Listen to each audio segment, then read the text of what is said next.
রব্বুল আলামিন আল্লাহ কোরআন শরীফে পরিষ্কার করে বলেছেন, ইয়া আইয়ুহান নাস উবুদু রাব্বাকুম, হে পৃথিবীর মনুষ্য জাতি। আল্লাহ পাক কোরআনের এই জায়গাটায় তিনি ইয়া আইয়ুহাল্লাযীনা আমানু, ঈমানদারকে লক্ষ্য করে বলেননি ইয়া আইয়ুহাল মুসলিমুন, মুসলমানদেরকে আল্লাহ বলেননি, বরং আমার আল্লাহ বলেছেন ইয়া আইয়ুহান নাস, হে পৃথিবীর মনুষ্য জাতি, উবুদু রাব্বাকুম, তোমরা তোমাদের প্রভুর ইবাদত করো। প্রভু কাকে বলবো? আল্লাযী খালাকাকুম, যিনি তোমাদের সৃষ্টি করেছেন, ওয়াল্লাযীনা মিন ক্বাবলিকুম, যিনি তোমাদের পূর্ববর্তী বাপ দাদা দাদার দাদা পূর্বের মানুষ দিগকে যিনি সৃষ্টি করেছেন, তিনি তোমাদের একমাত্র রব, যিনি তোমাদের সৃষ্টিকারী, যিনি তোমাদের পূর্ববর্তী মানব জাতির সৃষ্টিকারী, তিনি তোমাদের একমাত্র রব। আল্লাযী জাআলা লাকুমুল আরদা ফিরাশান, যিনি দুনিয়া জমিনটাকে বিছানার মতন বিছিয়ে দিয়েছেন, তিনি তোমাদের একমাত্র রব। যিনি আসমানটাকে ওয়াস সামাআ বিনাআন, মাথার উপরে আসমানটাকে শূন্য মার্গে যিনি ভাসিয়ে দিয়েছেন, তিনি তোমাদের একমাত্র রব।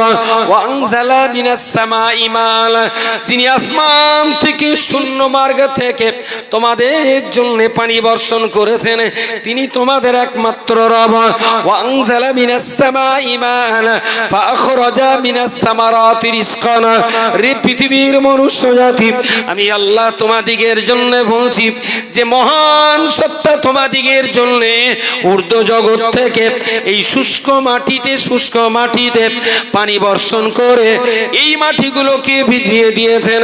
ফাআখরাজা মিনাস সামারাতি রিজকান, তারপরে এই মাটির ভিতর থেকে শত শত রকমের সবুজ গাছপালা, তৃণলতা, বৃক্ষরাজি যিনি তোমাদের জন্য তৈরি করেছেন, এবং এই সবুজ গাছপালা, তৃণলতা, বৃক্ষরাজির মধ্য থেকে যিনি তোমাদের রুটি রুজির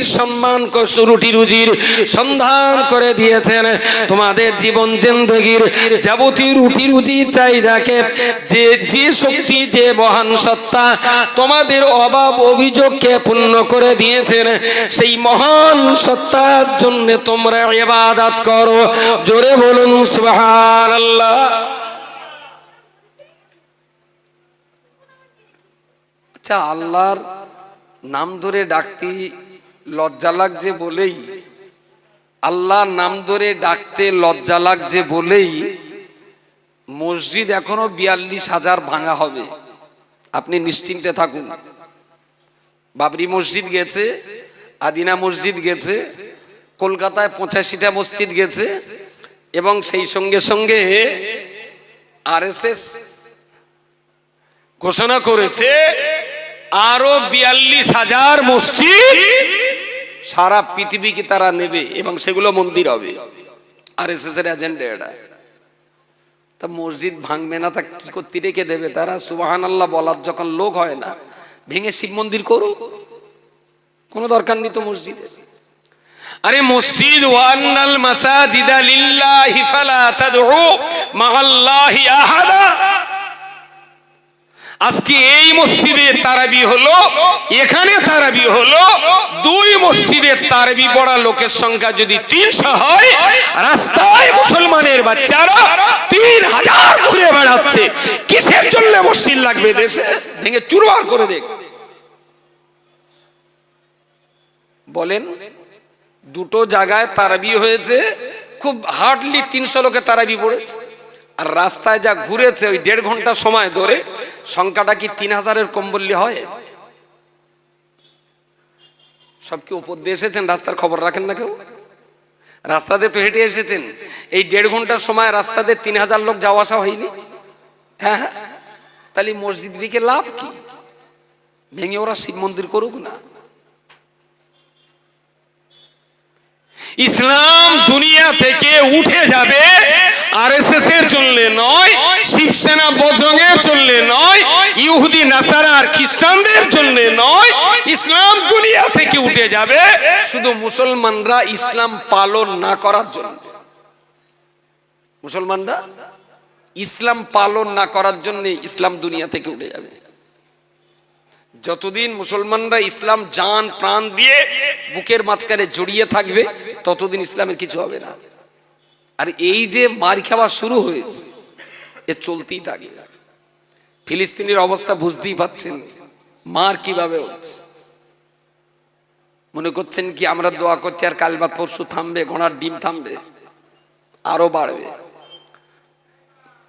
বাংলা ভাষায় যদি বলি তাহলে কেলানি শুরু হয়েছে সবে, এখন আইসিডিএস এর পাতা। এই কেলানি 5, 6, 7 করে করে ডমলেবে হবে।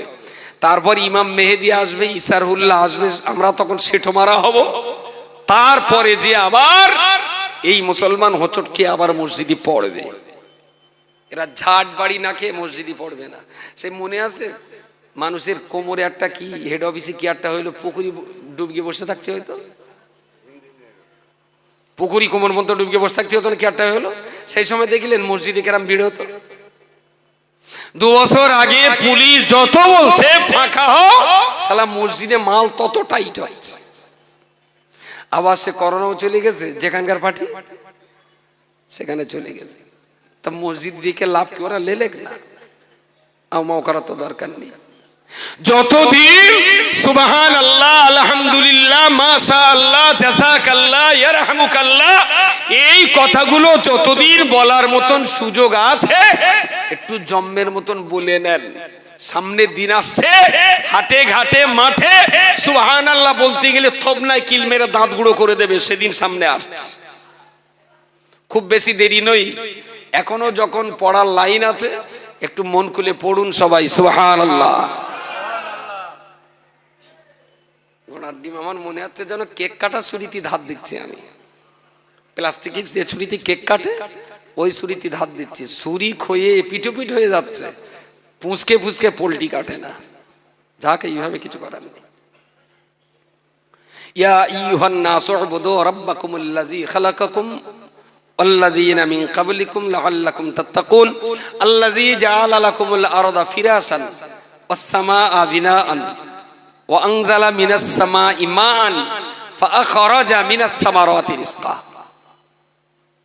যারা কেউ টাকা দিয়ে চপ খাচ্ছে, কেউ ফুচকা, কেউ কেক, কেউ হালুয়া, কেউ পরোটা, কেউ বা এগরোল, কেউ কি আর একটা সেই সাপের নাড়ি বানা, হাঁসের নাড়ি বানা, চাউমিন। আচ্ছা, এসব যা পার্টি খাচ্ছে, যদি এইসব খাবারের ধরে ধরে ধরে ধরে যদি গোড়ায় যাওয়া যায়, চাউমিন কি দিয়ে তৈরি হয় তাড়াতাড়ি বলেন? হ্যাঁ, ময়দা। ময়দা, ময়দার আগে কি ছিল? ভুট্টা। ভুট্টা, ভুট্টা কোথায় হয়? মাটিতে হয়। এই মাটিতে যদি আল্লাহর আসমান থেকে পানি না হতো, মাটিটাই বা কার? আর ওই মাটিতে যিনি পানি দিয়েছেন সেটাই বা কেডা? তাহলে এদের এই চাউমিন খাওয়াটা যদি হালাল করতে হয়, তাহলে নিশ্চয়ই আল্লাহ পাকের নাম নিয়ে যদি খায় তবে ওটা হালাল হবে। কিন্তু এরা গোগ্রাসে বুনিদি গরুর মতন শুধু গিলিয়ে যাচ্ছে। খাবারটা কোথা থেকে এসেছে, কিভাবে পেলাম, আর এই খাবার দেবার পিছনে যে মহান সত্তার রহমত, করুণার বরকত রয়েছে, সেই মহান সত্তার সামনে সেজদায় মাথাটা দিয়ে দুবার একটু পড়ি সুবহানা রাব্বিয়াল আলা, তারপরে অন্তত খাই। কোনো ধারণাই নেই। পালুম থালে দিলুম গালে, পাপ নেই কখনো গালে, কোনো ধারণা নেই। প্রিয় শ্রোতা মণ্ডলী, মনে রাখুন, আমার আল্লাহ পাক রব্বুল আলামিন কোরআনুল কারীমের এই 2টি আয়াতে সুন্দর করে বলেছেন। আল্লাহ পাক এই জায়গায় বলেননি ইয়া আইয়ুহান নাসু উবুদুনি, হে পৃথিবীর মনুষ্য জাতি, তোমরা আমি আল্লাহ আমার ইবাদত করো। আল্লাহ পাক তিনি এমন বলেন নাই যে আমার ইবাদত করো, বরং আল্লাহ বলেছেন তোমরা তোমাদের প্রভুর ইবাদত করো। আসলে প্রভুটা খুঁজে নিতে হবে আমাদিগকে, আমাদের কি প্রভু খুঁজতে হবে। আর যাকে আমরা প্রভু বলে মেনে নেব, ইবাদত শুধুমাত্র তারই জন্য হবে। গাছের গোড়ায় 2-4টে ইট ফিট দে, একটু ধূপকাঠি, একটু তেল, তারপর আর এটা সেটা দুটো বাদশা দিয়ে রেখে আসলাম, গিয়ে দেখবেন তার ওখানে কেউ মাথা ঠুকতেছে। কি ব্যাপার? না, আমার ছেলে হয়ে হয়ে মরে যায়, তাই একটু মান্নত করতে এসেছি। মান্যত করবি তা ভাই জাগা মতন কর, তোর এখানে কার কাছে মান্যত করতেছিস? এই যে তালতলা বেলতলা গোলতলা কিছু একটা দেখলেই মাথা হ্যাট করে দেওয়া, এটা মুসলমানের রুচিবোধের বাইরে। কিন্তু খুবই দুর্ভাগ্য, যারা বিদেশ থেকে আমাদের দেশে এসেছিলেন একত্ববাদের বাণী শিক্ষা দিতে, একত্ববাদের বাণী শিক্ষা দিতে, লা ইলাহা ইল্লাল্লাহ ওয়াহদাহু লা শারীকা লা ওয়া আশহাদু আন্না মুহাম্মাদান আবদুহু ওয়া রাসূলুহু, যারা এসেছিলেন আমাদেরকে শেখাতে যে এক আল্লাহ ছাড়া দ্বিতীয় কোনো মাবুদ নেই, তারা তাদের কাজকাম শেষ করে দুনিয়া ছেড়ে বিদায় হয়েছে। এবারে দেখাচ্ছে ওনার কাছ থেকে যারাই বলেছিলেন লা ইলাহা ইল্লাল্লাহ, তারাই আবার তার কবরে যেয়ে বলতেছে আমার একটা ছেলে দিও তো। বুঝতে পারেননি? যিনি শিখিয়ে গিয়েছিলেন যে আল্লাহ ছাড়া কোনো মাবুদ নেই, তোর যা কিছু লাগে আল্লাহর কাছে চাবি, তোর যা দরকার হয় তুই আল্লাহর কাছে চাবি, এই কথাগুলো যারা আমাদেরকে শিখিয়েছিলেন তারা ইন্তেকাল করে কবরে গেছে। আর আমরা এখন আবার তাদের কবরে গিয়ে বলছি ছোট বউটার একটা ছেলে দিও, পর্বত 3টে বকরি একটা পাঁটা না হলে কি হবে না, সেখানে গিয়ে আবার চাচ্ছে। এসব গান্ডুদের যদি নামটা জানা থাকতো কখনোই তারা এই কাজে পা বাড়াতো না। তার মানে ইসলামের প্রাথমিক জ্ঞানটুকু হারিয়ে ফেলেছে। রব্বুল আলামিন আল্লাহ তিনি পরিষ্কার করে বলেছেন নাসুবুদু রাব্বাকুম, বান্দা তোমরা তোমাদের প্রভুর ইবাদত করো। তাহলে প্রভু কাকে বলবো? যিনি আমাকে সৃষ্টি করেছেন, যিনি আমার বাপ দাদাদের সৃষ্টি করেছেন, যিনি আসমানকে, যিনি দুনিয়া জমিনটাকে বিছানার মতন বিছিয়ে দিয়েছেন, যিনি আসমানটাকে শূন্য মার্গে ছাদের মতো করে ভাসিয়ে দিয়েছেন, জমিন আর আসমানের মাঝ বরাবর জায়গা থেকে যিনি পৃথিবীর জমিনে পানি বর্ষণ করেছেন, সেই সঙ্গে সঙ্গে যিনি এই দুনিয়ার ভিজে মাটির ভিতর থেকে হাজার হাজার গাছপালা সৃষ্টি করে ফাখরাজা মিনাস সামারাতি রিজকান, এই জমিনের ভিতর থেকে আমাদের জীবন ধারণ করবার যাবতীয় উপকরণ এই জমিন থেকেই তো আমরা পেয়ে গেছি। আল্লাহ পাক এই ছয়টা গুণাবলী বলেছেন যে মহান সত্তার ভিতরে তোমরা এই 6টা গুণ দেখতে পাবে। সেই মহান সত্তাটাকে তোমরা তোমাদের প্রভু বলে বিশ্বাস করবে, আর সেই মহান সত্তার জন্য তোমরা ইবাদত করবে। জোরে সরে বলুন সুবহানাল্লাহ। নারে তাকবীর, সকলে একটু উচ্চ আওয়াজে নারে তাকবীর বলতে বলতে আমিনিয়া মাদ্রাসা মুফতি সাহেব হুজুর কিবলা অল ইন্ডিয়া সুন্নাত ওয়াল জামাত, যেটা বলছিলাম। তাহলে নাসুবুদু রাব্বাকুম, তিনি বলেননি আমার ইবাদত করো, বলেছেন প্রভু খুঁজে তার ইবাদত করো। তাহলে মানুষের উপরে দায়িত্ব আছে প্রভুর সন্ধান করা, এটা মানুষের দায়িত্ব। যেহেতু আমরা 4 হাত পায়ে হাঁটি না, প্রভুর সন্ধান শিয়াল বিড়াল কুকুর হনুমান বাঁদর এরা নাও করতে পারে, কারণ তাদেরকে বুঝবার মতো সেই জ্ঞান দেওয়া হয়নি। এই যে ক্বালা রাব্বুকা লিল মালাইকাতি ইন্নী জাইলুন ফিল আরদি খলিফা, আল্লাহ বাঁদর হনুমান খেকসেল সাপ গিরগিটি জলস্থি কুমির হাঙর এইগুলো সৃষ্টি করার সময় আল্লাহ বলেননি যে আমি দুনিয়াতে আমার প্রতিনিধি সৃষ্টি করব। মানুষ সৃষ্টি করার আগে আল্লাহ ফেরেশতাদের বলেছিলেন আমি দুনিয়াতে আমার প্রতিনিধিত্ব করার জন্য মানুষ সৃষ্টি করব। বলুন সুবহানাল্লাহ সুবহানাল্লাহ। অন্য কোনো কিছুকে সৃষ্টি করার ব্যাপারে আল্লাহ কাউকে কিছু জানাননি, কিন্তু আমাকে আপনাকে সৃষ্টি করার আগে আল্লাহ ফেরেশতাদেরকে জানিয়েছিলেন। কেন? এটা হবে সৃষ্টি জগতের সেরা জাতি। আমি আল্লাহ আমার সৃষ্টি জগতে যা কিছু আছে তার ভিতরে সর্বশ্রেষ্ঠ, সর্বসেরা, সর্বসুন্দর এবং সবচেয়ে সম্মানিত হবে সেই জাতিটার নামই হলো আদম জাতি। আরো একবার বলুন সুবহানাল্লাহ সুবহানাল্লাহ। রব্বুল আলামিন আল্লাহ এই আদম জাতির দিকে লক্ষ্য করে কোরআনুল কারীমের অপর একটা জায়গায় বলেছেন লাকাদ কাররামনা বানি আদামা ওয়া হামালনাহুম ফিল বাররি ওয়াল বাহরি ওয়া রাযাকনাহুম মিনাত তাইয়্যিবাত। রব্বুল আলামিন পরিষ্কার করে বলেছেন লাকাদ কাররামনা বানি আদামা, আমি আল্লাহ পাক রব্বুল আলামিন আমার আদম জাতি আদমের এবং আদমের ছানাপোনা আদমের বাচ্চা কাচ্চা আদমের বংশধর এদের সম্মান সবচেয়ে বেশি দান করেছি। ওয়া হামালনাহুম ফিল বাররি ওয়াল বাহরি, আমি আল্লাহ পাক রব্বুল আলামিন আমার আদমের বংশধর দিগকে জলে স্থলে চলার মতো আমি আল্লাহ বাহন তৈরি করে দিয়েছি। ওয়া রাযাকনাহুম মিনাত তাইয়্যিবাত, আমি আল্লাহ পাক রব্বুল আলামিন আমার আদম জাতির জন্য আসমানের নিচে আর জমিনের উপরে সবচেয়ে পবিত্রতম খাবার আমার আদমের জন্য আমি আল্লাহ নির্দিষ্ট করে দিলাম। নারী থেকে এত সুন্দর পাক পবিত্র খাবার আমি আল্লাহর কাউকে দেইনি, আদমকে দিয়েছি। ওয়ারাযাকনাহুম মিনাত তাইয়্যিবাত, সবচেয়ে পবিত্র খাবার মানুষের জন্য, তাই না?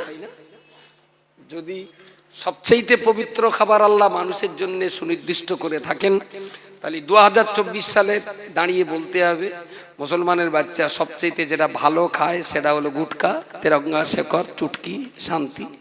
তাহলে এইটাই বোধহয় আল্লাহর দেওয়া সবচেয়ে ভালো খাবার। তুমিও খাও, বৌমাটার একটু খাওয়াও, তোমার আব্বা মরে যাচ্ছে তার একটু খাওয়াও, কারণ তেরঙ্গা না খেলে তো জান্নাতে যেতেই পারবে না। খুব খাওয়া, গোষ্ঠী সমেত খাও। আমি অনেক হাই স্কুলের সামনের দোকানদারে জিজ্ঞেস করেছি যে আজকে সারাদিন খাতা, পেন্সিল, কলম, স্কেল বক্স, ব্যাগ এসব বিক্রি হয়েছে কত টাকা, আর তেরঙ্গা, শেকর, গুটকা, চুটকি বিক্রি হয়েছে কত টাকা। তাই হিসেব কিতাব করে বললো হুজুর 1800 টাকা হয়েছে পেন্সিল, কলম, খাতা, স্কেল বক্স, রাবার ইত্যাদি, আর তেরঙ্গা বিক্রি হয়েছে প্রায় 4000 টাকা। 4000 টাকা স্কুলের সামনের দোকান। বলছি এটা তো লেডিস স্কুল, গার্লস স্কুল। তাহলে তো হুজুর আপনি খবর রাখেন না, হালিপড়ে মেয়েরা বেশি খাচ্ছে, হালিপড়ে মেয়েরা বেশি খাচ্ছে, বলে ছেলেদের চাইতে মেয়েরা আরো বেশি খাচ্ছে। আর এটাও লিখে রাখুন বোরকার হায়াত খুব বেশি হলি আর 10 বছর, অনলি 10 ইয়ার্স, তার ভিতরে বোরকা উঠে যাবে। বুঝতে পারেন? সেদিন তো আমরা রাস্তায় লেবে চিৎকার করব কেন বোরকা তোলা হচ্ছে। আসলে বোরকা মুড়ি দিয়ে এত পরিমাণ অশালীন কাজ চলছে, এত পরিমাণ নোংরামি চলছে, এত পরিমাণ অসভ্যতা চলছে যে বোরকা মুড়ি দিয়ে এসে মাওলানা ঠাঙাচ্ছে। বুঝতে পারেননি? যাতে পুলিশ ধরতে না পারে। পাঠাচ্ছে কেডা না, এক মাওলানা তার বুনির আর ভাবির পাঠাচ্ছে বোরকা মুড়ি দিয়ে। এ জানোয়ারের যদি এবিসিডির কাণ্ড জ্ঞান থাকতো তাহলে বোরকা মুড়ি দিয়ে এই কাজে পাঠানোর বিনিময়ে পুলিশ যখন আসামি ধরতে পারবে না, একদিন তো পুলিশ বোরকার উপর ইশকাল আনবে যে বোরকা মুড়ি দিয়ে এমন এমন অপরাধ হচ্ছে, আসামি ধরতে পারছি না। ঠিক আছে, বোরকা তুমি সব পরো, তবে মুখের এখান থেকে এই জায়গাটা খালি রাখো, অন্তত সিসি ক্যামেরায় চেহারাটা ধরা পড়ে। ইসলাম মাতাল, বেতাল, গাঁজাখোরের জন্য ধ্বংস হবে না, ইসলাম আলেমদের জন্য ধ্বংস হবে, আলেমের জন্য ধ্বংস হবে। প্রিয় শ্রোতা মণ্ডলী, মনে রাখুন, আমি আবার গোড়ার কথায় ফিরে যাব। আল্লাহ পাক রব্বুল আলামিন কোরআনের আয়াতে পরিষ্কার করে বলেছেন ওয়ালাকাদ কাররামনা বানি আদামা ওয়া হামালনাহুম ফিল বাররি ওয়া রাযাকনাহুম ফিল বাররি ওয়াল বাহরি, আমি আমার আদম জাতিটাকে সবচেয়ে বেশি সম্মান দিয়ে তৈরি করেছি, আর আমার আদম জাতির জন্য জলে স্থলে চলার বাহন দিয়েছি। আবার আমার আদম জাতির জন্য সবচেয়ে সুন্দর উন্নত মানের মর্যাদা খাবার আমি আল্লাহ আমার আদমকে দান করেছি। কোরআনের আর একটা জায়গায় যদি আপনি সন্ধান করবেন, ওয়াত্তিনি ওয়াজ্জাইতুন ওয়া তুরি সিনিন ওয়া হাযাল বালাদিল আমিন লাকাদ খালাকনাল ইনসানা ফি আহসানি তাকবীম। আল্লাহ তিনের কসম, জাইতুনের কসম, ও তুরি সিনিন একটা পাহাড়ের কসম, মক্কা মুকাররমার কসম, চারটি বিষয়ের কসম করে আমার আল্লাহ পরিষ্কার করে বলেছেন, লাকাদ খালাকনাল ইনসানা, আমি আল্লাহ পাক রব্বুল আলামিন আমার সেরা জাতি, শ্রেষ্ঠ জাতি, সম্মানের জাতি আদম জাতিটাকে সবচেয়ে সুন্দর করে তৈরি করেছি। জোরে বলুন সুবহানাল্লাহ। তাহলে সম্মানে আমরা বেশি মানুষ, সৌন্দর্যেও মানুষ বেশি। আবার সম্মানিত খাবার আমাদের পাওনা, জলে স্থলে চলাচলের সহযোগিতা আমাদের জন্য। মানুষের মর্যাদা, সম্মান, সৌন্দর্যের ব্যাপারে কোরআন শরীফের আরো অনেক জায়গায় এই ধরনের কথাবার্তা এসেছে। তাহলে আমরা যে মানুষ, সৌন্দর্যে সেরা, সম্মানে সেরা, মর্যাদায় সেরা, আকৃতি প্রকৃতিতে আমরা সর্বসেরা। তাহলে সম্মানে যদি আমরা সেরা হই, তাহলে কাজেও আমাদের সেরা হওয়া লাগবে। সৌন্দর্যে যদি আমরা সেরা হই, তাহলে ব্যবহারটাও আমাদের সেরা হওয়া উচিত। আবার আমরা মান মর্যাদা যদি সবার চেয়ে উপরে হই, তাহলে জ্ঞানেও অন্তত সবার চেয়ে উপরে হওয়া উচিত। জ্ঞান ঠান্ডা গরম, বাচ্চা কাচ্চা পড়া, খাওয়া দাওয়া করা, আর কিছু আছে? ঠান্ডা শীতকাল, গরমকাল, বাচ্চা কাচ্চা পড়া, খাওয়া দাওয়া করা। আচ্ছা, এই চারটের ভিতরে কোনটা গরুর ভিতরে নেই? কথা বলা যায়নি? গরুর ভেতরে, ছেলের ভেতরে, কুকুরের ভেতরে। তাহলে শীতকাল আর গরমকাল বোঝা, আর শীতের ঠান্ডার অনুভূতি আর গরমের অনুভূতি, বাচ্চা কাচ্চা জন্ম দেবার প্রবণতা আর খিদে লাগলি খাবার প্রবণতা, ঘোড়ার ডিম, এগুন তো গরু ছাগলের ভেতরে বাস, এগুন তো চতুষ্পদ জন্তু জানোয়ারের ভিতরে আছে। এই চারটে দিয়ে নিজেকে মানুষ প্রমাণ করানো যায় না। বলতে তার কোনো কুকুর কি আন্ডার প্যান্ট পরে? প্যান্ট পরে কোনো কুকুর? গরু? কোনো গ্রামের কেউ পরে না। মানুষ? তাহলে সভ্যতায় পশুর চাইতে মানুষ আলাদা। পশুরা জামা কাপড় পরে না, মানুষ জামা কাপড় পরে, কিন্তু খাওয়ায় আলাদা, খুব একটা কিছু না। ওরাও খিদে লাগলি খায়, আমরাও খাই। তবে ওরা খিদে লাগলে যা পাবে তাই খাবে, আর মানুষ খিদে লাগলে নাকের কাছে দিয়ে একবার শুকে দেখবে এটা পবিত্র খাবার না অপবিত্র খাবার। যদি পবিত্র খাবার হয় তাহলে খাবে, যদি অপবিত্র হয় তাহলে দূরে ঠেলে দেবে, আর যদি দূরে ঠেলে না দেয় তাহলে দু পেয়ে মানুষও যা, চার পেয়ে কুকুরও তাই। মানুষের তো কিছু খাবার ঠেলে দিতেই হবে। গরুতে ঠেলবে না, কুকুরে ঠেলবে না, শেয়ালে ঠেলবে না, কিন্তু মানুষকে ঠেলে দিতে হবে। সব খাবার তো মানুষের জন্য না।